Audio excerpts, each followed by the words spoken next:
여러분, 지금 전 세계가 한국을 주목하고 있습니다. CNN이 Look at 보도한 한 that. 편의 영상이 유럽 전역을 뒤흔들고 있는데요. 독일에서 날아온 제보 하나가 국제 뉴스의 일면을 장식했습니다. 믿을 수가 없어요. 도시 한복판에서 이런 게 가능하다니. 독일의 저명한 환경학자 토마스 밀러 박사가 아들에게서 받은 영상 한 편. 그 안에는 서울 청계천에서 반짝이는 수백 마리의 반딧불이가 담겨 있었습니다. 유럽에서는 이미 30년 전에 멸종 위기에 처한, 그래서 더 이상 볼 수 없는 그 반딧불이 말입니다. 이건 단순한 영상이 아닙니다. 이건 기적입니다. 프랑스 환경부 장관이 공식 석상에서 한 이 말 한마디가 전 유럽을 술렁이게 만들었고, 급기야 CNN은 특집 다큐멘터리를 제작하기에 이릅니다. 도대체 서울 한복판에서 무슨 일이 일어난 걸까요?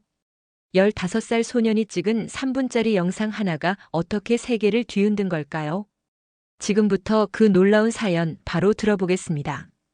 시작에 앞서 좋아요와 구독 눌러주시면 한국의 더 많은 이야기를 소개하는 데에 큰 힘이 됩니다. 안녕하세요. 저는 독일 뮌헨에서 환경생태학을 연구하는 토마스 밀러입니다. 제 아들 루카스가 학교 수학여행으로 한국을 간다고 했을 때 솔직히 마음 한편이 편치 않았습니다. 물론 한국이 경제적으로 발전한 나라라는 건 알고 있었지만 환경 문제는 또 다른 얘기 아니겠습니까? 제가 평생 환경 분야에 몸담으면서 봐온 건 급속한 산업화를 겪은 나라들이 자연을 회복하는데 얼마나 오랜 시간이 걸리는지였습니다. 루카스는 당시 15살이었습니다. 학교에서 동아시아 문화체험 프로그램으로 일주일 동안 서울과 부산을 방문하는 일정이었습니다. 아내도 저와 비슷한 걱정을 했습니다. 대기 오염은 괜찮을지, 음식은 입에 맞을지, 안전하게 잘 다녀올지. 부모라면 누구나 하는 그런 걱정들 말입니다. 출발 전날 저녁, 루카스는 가방을 꾸리면서 무척 들떠 있었습니다. 첫 아시아 여행이었으니까요. 저는 아들에게 몇 가지 당부를 했습니다. 낯선 곳에서 조심하라는 평범한 아버지의 잔소리였지요. 그때만 해도 저는 이 여행이 우리 가족의 인생을, 아니 제 학문적 관점 전체를 바꿔놓을 거라곤 상상도 못했습니다. 루카스가 탄 비행기는 인천공항으로 향했습니다. 12시간의 긴 비행 끝에 도착한 서울은 루카스에게 완전히 새로운 세상이었다고 합니다. 고층 빌딩 숲 사이로 펼쳐진 도시의 모습, 빠르게 움직이는 지하철, 한글로 가득한 간판들까지 모든 게 신기했다고 나중에 들었습니다. 첫째 날과 둘째 날은 주로 고궁과 박물관을 둘러보는 일정이었습니다. 경복궁에서 찍은 사진들을 보내왔는데 현대적인 도시 한복판에 500년 된 궁궐이 그대로 보존되어 있다는 게 신기하다고 했습니다. 유럽에서는 흔한 풍경이지만 전쟁을 겪고도 이렇게 문화재를 지켜낸 게 대단하다는 생각이 들었습니다. 셋째 날 저녁 학생들에게 자유시간이 주어졌습니다. 인솔 선생님의 감독하에 몇 명씩 조를 짜서 서울 시내를 구경할 수 있는 시간이었지요. 루카스는 생물 선생님이 이끄는 조에 속해 있었습니다. 그 선생님은 원래 생태학에 관심이 많은 분이었고 학생들에게 도시 속 자연을 관찰하는 안목을 키워주고 싶어 하셨다고 합니다. 그들이 선택한 곳이 바로 청계천이었습니다.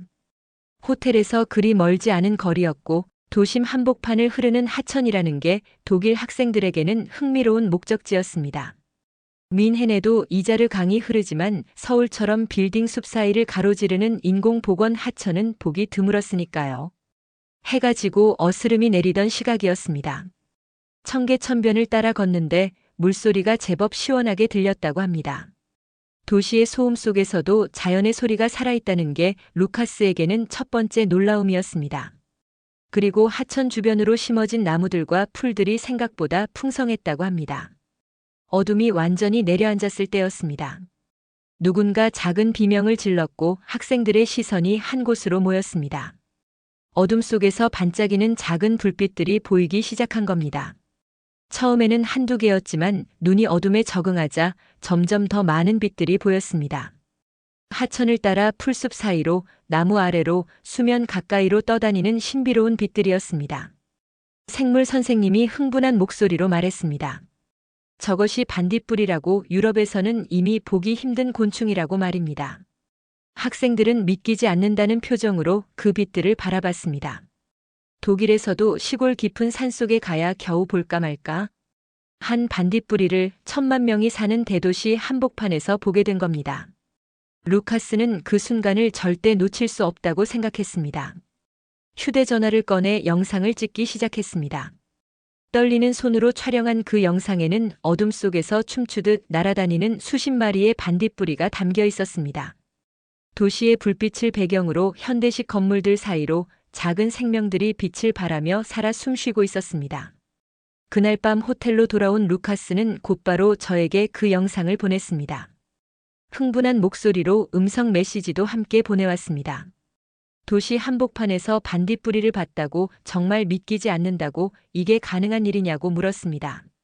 저는 그 영상을 받았을 때 처음엔 의심했습니다. 합성이 아닐까 아니면 다른 곳에서 촬영한 걸 잘못 보낸 게 아닐까 생각했습니다. 하지만 영상 속 배경에는 분명 서울의 빌딩들이 보였고 한글로 된 안내판도 보였습니다.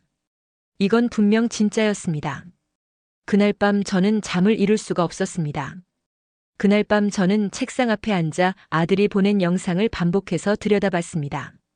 화면을 확대하고 또 확대했습니다. 반딧불이의 비행 패턴, 빛을 내는 주기, 개체 수까지 하나하나 살펴봤습니다. 제 눈을 의심할 수밖에 없었습니다. 환경학자로서 30년을 살아오면서 이런 광경은 상상조차 해본 적이 없었습니다. 반딧불이는 굉장히 예민한 생물입니다. 수질이 조금만 나빠도 살 수 없고 빛 공해에도 매우 취약합니다. 그래서 유럽 대부분의 도시에서 사라진 지 오래였습니다. 특히 독일에서는 지난 40년간 반딧불이 개체 수가 90% 이상 감소했습니다. 이제는 알프스 깊은 산골이나 인적 드문 숲속에서나 겨우 볼 수 있는 수준입니다. 그런데 1,000,000명이 넘는 사람들이 사는 서울 한복판에서, 그것도 사방이 빌딩으로 둘러싸인 도심 하천에서 반딧불이가 서식하고 있다니 믿기지 않았습니다. 영상 속 반딧불이들은 건강해 보였습니다. 비행도 활발했고 빛도 선명했습니다. 이건 단순히 몇 마리가 우연히 날아온 게 아니라 그곳에 서식지가 형성되어 있다는 뜻이었습니다. 다음 날 아침 저는 루카스에게 연락했습니다. 더 자세한 상황을 물어봤습니다.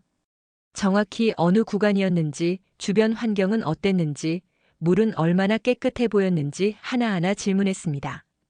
아들은 아버지의 흥분한 목소리에 놀라면서도 기억나는 대로 설명해 줬습니다. 청계천은 생각보다 물이 맑았다고 했습니다. 바닥이 훤히 들여다 보일 정도였고 물고기들도 헤엄치는 게 보였다고 합니다. 하천 양옆으로는 나무와 풀들이 무성했고 시민들이 산책하는 길이 잘 정비되어 있었다고 했습니다. 무엇보다 놀라운 건 그 많은 사람들 속에서도 자연이 살아 숨쉬고 있다는 점이었습니다. 저는 인터넷을 뒤지기 시작했습니다. 청계천에 대한 자료를 찾아봤습니다. 그리고 놀라운 사실을 알게 됐습니다. 이 하천은 한때 복개되어 그 위에 고가도로가 있었다는 겁니다. 자동차들이 달리던 콘크리트 아래 하천이 완전히 묻혀 있었던 겁니다. 그러다가 20년 전쯤 대대적인 복원 공사를 했다고 합니다. 고가도로를 철거하고 하천을 다시 살렸다는 얘기였습니다. 처음에는 그저 물길을 복원하는 정도였겠지만 20년이 지나는 동안 생태계가 스스로 회복된 겁니다. 물고기가 돌아오고 수생식물이 자라고 곤충들이 모여들고 그렇게 먹이 사슬이 형성되면서 마침내 반딧불이까지 돌아온 겁니다. 저는 연구실 동료들에게 이 영상을 보여줬습니다. 모두들 똑같은 반응이었습니다. 처음에는 의심했다가 자료를 확인하고는 경악했습니다. 한 동료는 이게 정말 가능한 일이냐고 되물었습니다.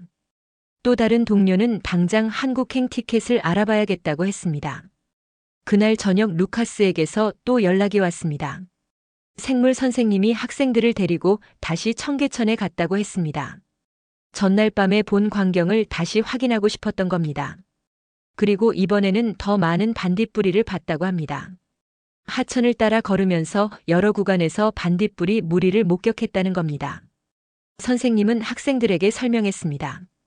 이게 얼마나 대단한 일인지, 도시 생태계 복원이 얼마나 어려운 일인지 말입니다. 유럽의 많은 도시들이 수십 년째 노력하고 있지만 성공한 곳이 거의 없다고 했습니다. 하지만 서울은 해냈습니다. 콘크리트로 뒤덮인 하천을 다시 살려냈고 20년 만에 생명이 가득한 공간으로 되돌렸습니다. 저는 그날 밤 보고서를 쓰기 시작했습니다. 학계에 이 사례를 알려야 한다고 생각했습니다. 루카스가 보낸 영상은 우리 가족에게만 머물지 않았습니다. 저는 이 영상을 대학 연구팀 회의에서 공유했습니다. 동료 교수들과 연구원들 앞에서 프로젝터로 영상을 틀었을 때 회의실이 조용해졌습니다. 모두들 숨을 죽이고 화면을 바라봤습니다. 영상이 끝나자 한동안 아무도 말을 하지 못했습니다. 제일 먼저 입을 연 건 생태학과 학과장이었습니다. 그분은 50년 가까이 곤충학을 연구해온 원로 학자였습니다. 손을 떨며 다시 한번 영상을 보여달라고 했습니다. 영상을 3번이나 반복해서 본 뒤에야 입을 열었습니다. 이건 단순한 자연 복원이 아니라 기적에 가깝다고 말했습니다. 회의 후 여러 교수들이 저를 찾아왔습니다. 영상의 정확한 촬영 장소를 물었고 청계천 복원 프로젝트에 대한 자세한 자료를 요청했습니다. 한 교수는 자신이 20년 전 서울을 방문했을 때는 그저 회색빛 도시였다고 기억한다며 놀라워했습니다. 그때와 지금이 완전히 다른 도시가 된 것 같다고 했습니다. 저는 그날 저녁 아내와 함께 앉아 루카스의 영상을 다시 봤습니다. 아내는 화학자였지만 환경 문제에도 관심이 많았습니다. 영상을 보던 아내의 눈에 눈물이 고였습니다. 우리가 살고 있는 뮌헨에서는 이런 광경을 볼 수 없다는 게 슬프다고 했습니다. 우리 손자들은 반딧불이를 책에서만 봐야 할지도 모른다고 말했습니다. 다음 날 저는 연구소 세미나에서 발표할 기회가 있었습니다. 주제는 유럽의 도시 생태계 복원 사례였습니다. 준비한 발표 내용 대신 저는 루카스의 영상을 보여주기로 했습니다. 그리고 청계천 복원 프로젝트를 소개했습니다. 세미나가 끝난 후 질문이 쏟아졌습니다. 한 연구원이 물었습니다. 도심 한복판에서 어떻게 수질을 그 정도로 개선할 수 있었는지 궁금하다고 했습니다. 또 다른 연구원은 빛 공해 문제는 어떻게 해결했는지 물었습니다. 반딧불이가 서식하려면 밤에 충분히 어두워야 하는데 불야성 같은 도시에서 어떻게 가능했는지 이해가 안 된다고 했습니다. 저도 모든 답을 알지 못했습니다. 다만 자료를 찾아보니 청계천 복원 사업은 단순히 물길만 되살린 게 아니었습니다.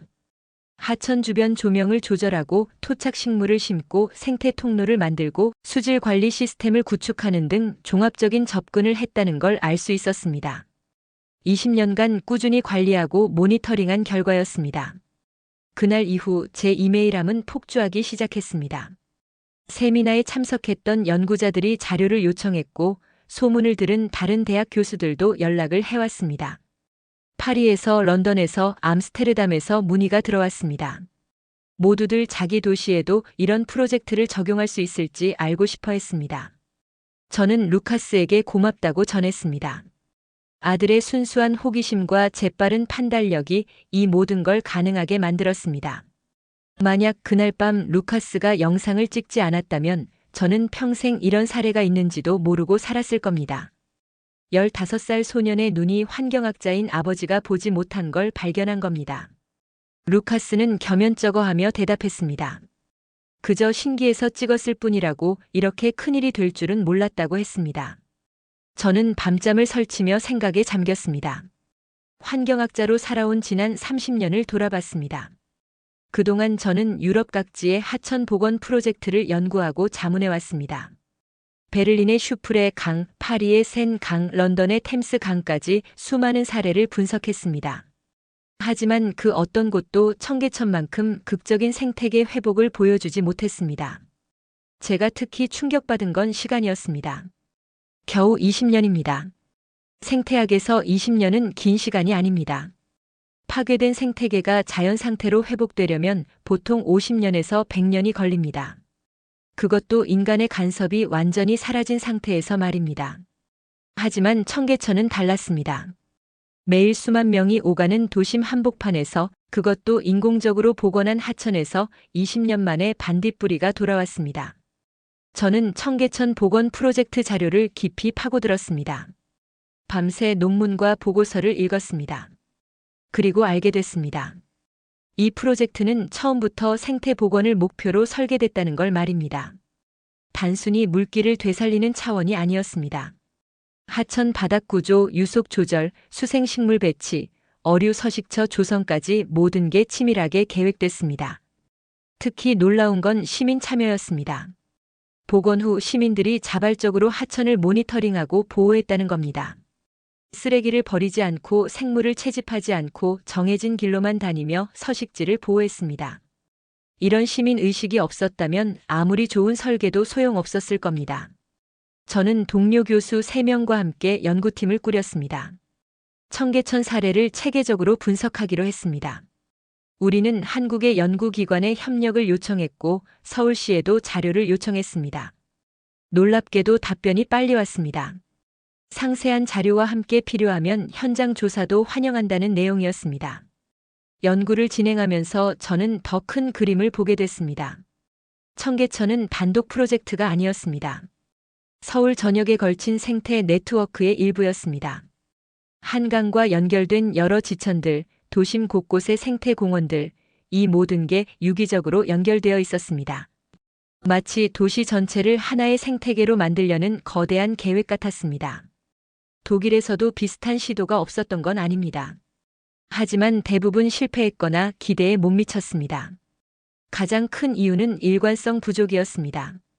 정권이 바뀌면 정책이 바뀌고 예산이 삭감되고 결국 중도에 포기하는 경우가 많았습니다. 하지만 서울은 달랐습니다. 20년간 꾸준히 투자하고 관리했습니다. 저는 논문을 쓰기 시작했습니다. 제목은 이렇게 붙였습니다. 도시 생태계 복원의 새로운 패러다임, 서울 청계천 사례 연구. 논문을 쓰면서 저는 제 학문적 전제를 다시 점검해야 했습니다. 지금까지 저는 대도시에서 생태계 완전 복원은 불가능하다고 생각했습니다. 하지만 청계천은 그게 가능하다는 걸 증명했습니다. 논문 초고를 동료들에게 보냈을 때 반응은 뜨거웠습니다. 한 교수는 이 논문이 도시 생태학 교과서를 다시 써야 할 만큼 중요하다고 평가했습니다. 또 다른 교수는 유럽 각국 정부에 이 사례를 보고해야 한다고 주장했습니다. 저는 루카스가 한국에서 돌아오기를 손꼽아 기다렸습니다. 루카스가 독일로 돌아온 건 일주일 후였습니다. 공항에서 아들을 만났을 때 저는 먼저 청계천 이야기부터 꺼냈습니다. 루카스는 가방에서 작은 수첩을 꺼냈습니다. 생물 선생님이 시킨 과제였다고 했습니다. 청계천에서 관찰한 생물들을 기록한 노트였습니다. 수첩을 펼쳐보니 놀라웠습니다. 반딧불이뿐 아니라 잠자리, 나비, 물고기, 새들까지 다양한 생물이 기록되어 있었습니다. 루카스는 선생님과 함께 하천을 따라 걸으며 종을 파악하고 개체 수를 세었다고 합니다. 전문가는 아니었지만 15살 소년이 작성한 기록치고는 상당히 체계적이었습니다. 저는 이 자료를 들고 대학으로 갔습니다. 동료 교수들과 함께 분석했습니다. 루카스가 기록한 생물 종만 해도 30종이 넘었습니다. 한 교수가 말했습니다. 이 정도 생물 다양성이면 건강한 생태계라고 봐도 무방하다고 했습니다. 도심 하천에서는 상상하기 어려운 수준이라고 덧붙였습니다. 저는 연구 결과를 학회에 발표하기로 했습니다. 마침 2달 후 베를린에서 유럽 환경학회 연례 학술 대회가 열릴 예정이었습니다. 유럽 전역에서 환경 전문가들이 모이는 자리였습니다. 저는 특별 세션 발표를 신청했고 받아들여졌습니다. 학회 당일 발표장은 사람들로 가득 찼습니다. 제 발표 제목이 관심을 끈 모양이었습니다. 도심 한복판 반딧불이 서식지 복원이라는 제목을 보고 많은 학자들이 궁금해했던 겁니다. 발표를 시작하기 전 저는 긴장했습니다. 이 발표가 제 학자 인생에서 가장 중요한 순간이 될 거라는 걸 알았습니다. 프레젠테이션 첫 화면은 루카스가 찍은 영상이었습니다. 어둠 속에서 반짝이는 반딧불이들, 그 뒤로 보이는 서울의 빌딩들. 청중들이 숨을 죽였습니다. 영상이 끝나자 웅성거리는 소리가 들렸습니다. 저는 차분하게 설명을 이어갔습니다. 청계천의 역사, 복원 과정, 생태계 회복 단계를 하나씩 풀어놨습니다. 발표가 끝나자 질문이 쏟아졌습니다. 한 프랑스 교수가 일어섰습니다. 파리시의 환경 자문을 맡고 있다며 자신을 소개했습니다. 그는 감동받았다고 말했습니다. 센강 복원에 30년을 투자했지만 아직도 이런 결과를 얻지 못했다고 했습니다. 구체적인 복원 기법을 알고 싶다고 요청했습니다. 학회 이후 일주일 만에 제 논문은 유럽 환경학계의 화제가 됐습니다. 여러 학술지에서 게재 제안이 들어왔고 환경 전문 잡지에서 인터뷰 요청이 쏟아졌습니다. 저는 독일의 주요 환경 잡지와 인터뷰를 했습니다. 기자는 청계천 복원이 유럽에 주는 의미가 뭐냐고 물었습니다. 저는 이렇게 답했습니다. 희망이라고 말입니다. 유럽의 많은 도시들이 환경 복원을 포기하고 있습니다. 너무 오랜 시간이 걸리고 비용이 많이 들고 성공 가능성도 불확실하다는 이유에서입니다. 하지만 청계천은 보여줍니다. 제대로 된 계획과 꾸준한 노력이 있다면 불가능해 보이는 일도 가능하다는 걸 말입니다. 인터뷰 기사가 나가자 반응이 뜨거웠습니다. 동료 학자들에게서 연락이 왔고 학생들은 셈이나 시간마다 청계천 이야기를 해달라고 조르기 시작했습니다. 제 연구실 문을 두드리는 학생들이 늘어났습니다. 모두들 한국의 환경 정책에 대해 더 알고 싶어 했습니다. 저는 청계천에 대해 더 깊이 파고들었습니다. 밤마다 자료를 뒤졌습니다. 그리고 놀라운 사실들을 계속 발견했습니다.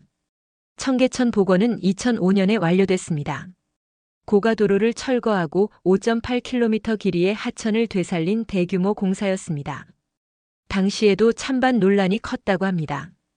교통 혼잡을 우려하는 목소리도 많았고 천문학적인 예산 때문에 비판도 있었습니다.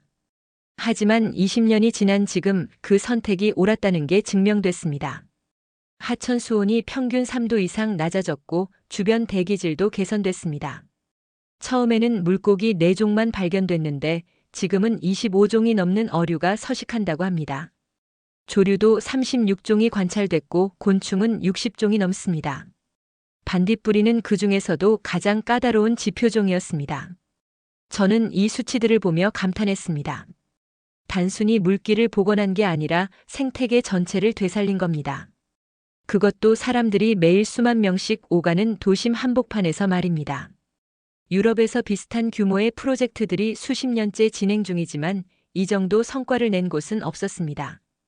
제 논문이 독일 환경학회지에 실렸습니다. 동료 평가를 거쳐 정식으로 게재된 겁니다. 논문 제목은 도시 생태계 복원의 성공 사례, 서울 청계천 연구였습니다. 게재 직후 다운로드 수가 급증했습니다. 일주일 만에 1000회를 넘어섰고 한 달 후에는 5000회가 넘었습니다. 환경학 논문으로는 이례적인 수치였습니다. 다른 학자들도 청계천에 주목하기 시작했습니다.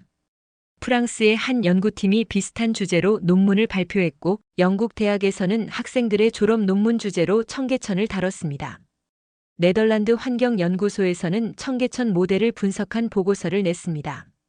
서울의 작은 하천 하나가 유럽 학계의 새로운 연구 대상이 된 겁니다.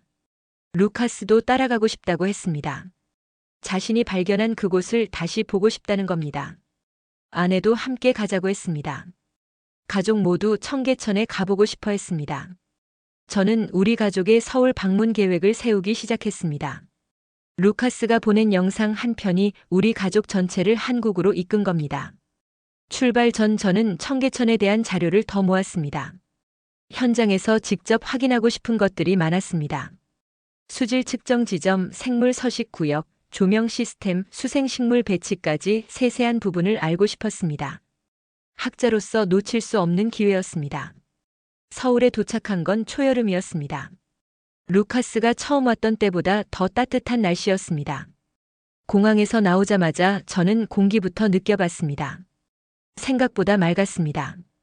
대도시치고는 공기질이 괜찮다는 인상을 받았습니다. 택시를 타고 호텔로 가는 길 창밖 풍경을 넋놓고 바라봤습니다. 서울은 제가 상상했던 것과 달랐습니다. 높은 빌딩들 사이로 산이 보였습니다. 도심 한복판에 산이 있다는 게 신기했습니다. 한강도 넓고 깨끗해 보였습니다. 강변을 따라 자전거 도로와 공원이 길게 이어져 있었습니다. 1000만 명이 사는 도시 맞나 싶을 정도로 녹지가 많았습니다. 다음 날 아침 우리는 청계천으로 향했습니다. 루카스가 안내를 자처했습니다. 지난번에 갔던 그곳으로 정확히 찾아가겠다며 자신만만해했습니다. 지하철을 타고 이동했는데 지하철도 깨끗하고 효율적이었습니다. 안내방송이 영어로도 나와서 불편함이 없었습니다. 청계천 입구에 도착했을 때 첫인상은 평화로움이었습니다. 아침 시간인데도 산책하는 사람들이 제법 있었습니다. 출근길에 잠깐 들른 듯한 직장인들, 조깅하는 사람들, 강아지를 산책시키는 사람들까지 다양했습니다. 모두들 여유로워 보였습니다. 바쁜 도심 한복판에서 이런 풍경을 볼 수 있다는 게 놀라웠습니다. 하천을 따라 걷기 시작했습니다. 물소리가 시원했습니다. 저는 물에 손을 담가봤습니다. 차갑고 맑았습니다. 수질 검사를 하고 싶었지만 그냥 관광객으로 즐기기로 했습니다. 하천 바닥이 훤히 보였고 물고기들이 헤엄치는 모습이 선명했습니다.